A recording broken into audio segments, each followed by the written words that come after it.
A brief history, a Mattel toy, Viewmaster.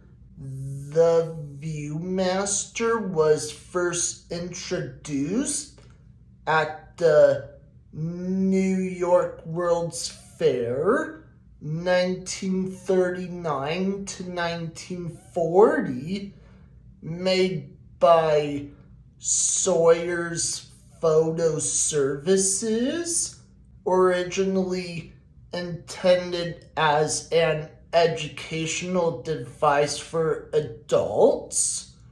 The Viewmaster soon became a popular children's toy.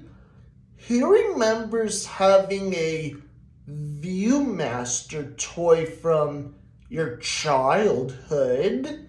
There's going to be a movie about that in the future.